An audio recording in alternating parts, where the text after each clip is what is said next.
Hi, this is my personal experience speech. Um, so, a couple years ago, I was saving up money to purchase a car. Now, when you're, a teenager, and you get like your adrenaline, or I'm maybe not saying it right, testosterone and all this stuff. You're going through puberty.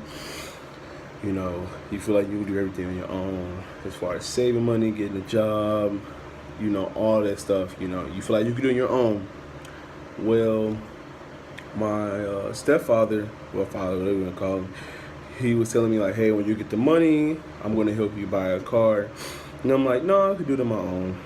So he was giving me tips on like how to save money. Don't like save the whole check, because you don't want to, just depend on everybody else. He was trying to teach me responsibilities, early on. So I got my first job at Quick Trip. That's something in St. Louis, and I think it's Des Moines also.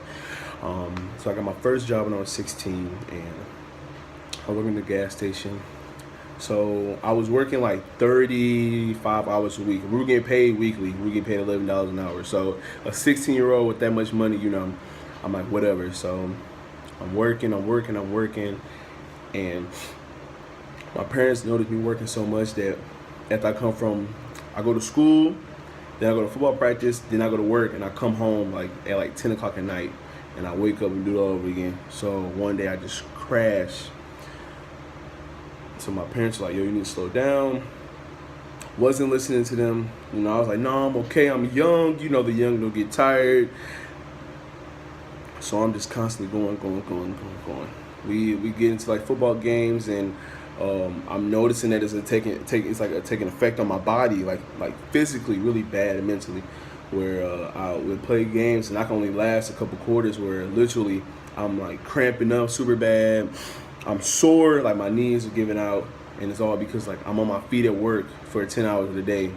So when I'm working that much, and then on top of it, I'm doing a physical contact sport like that. It doesn't add together.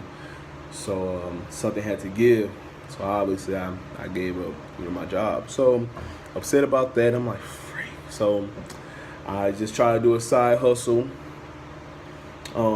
For a while, I sold like shoes, whatever. So I made that, thing, and I ended up making like actually a lot of money. Being a freshman or being a sophomore in high school, I made a lot of money. I think I made like close to $4,000. So,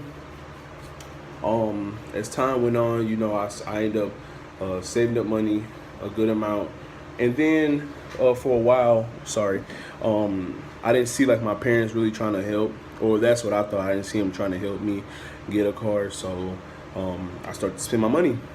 So I'm spending my money buying me clothes, Nikes, Jordans, True Religion, you know. So I think I bought like a couple Supreme things, and that's really expensive. But I always see like the top guys have it, so I want to have it. So I looked at my bank account one day, and I got like $800 left. I'm like, freak.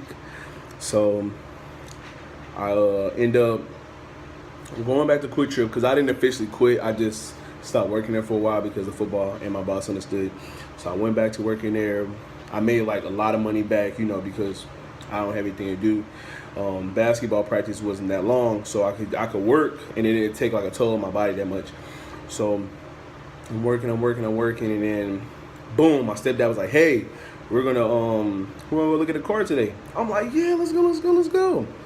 So I was so anxious, and I was just so excited that when I went there to go, get the car or whatever, I was getting like a 2001, I think, like Mercedes something. Nice car. The man only wanted a couple, I think like 3,000 or something like that. So my stepdad was like, no, I was like, okay, that's fine. He knows best. So we ended up seeing this Honda CRV for less, like $2,000. It had like a 200,000 miles on it. I was like, I don't care. I just want a car so bad.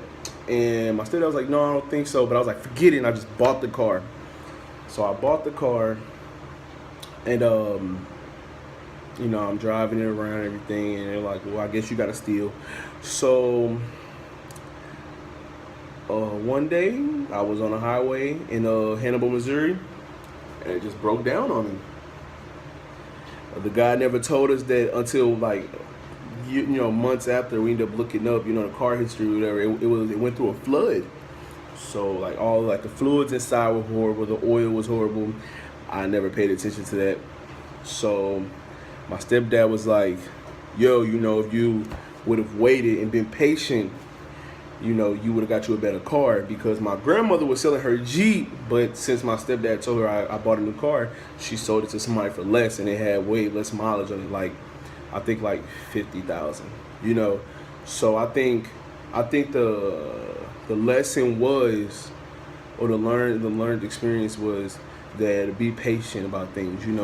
Everything doesn't have to come like now. It's not always meant to be. And now I think it's why I'm so patient now about things. Also my faith in God, but we don't have to talk about that topic. But I believe that's another reason why I'm so patient. I don't want anything to happen so fast, because if it's not meant to be, then and you rush it, then obviously something bad's going to happen. So that's my personal experience speech, and I hope you enjoyed it. Thank you.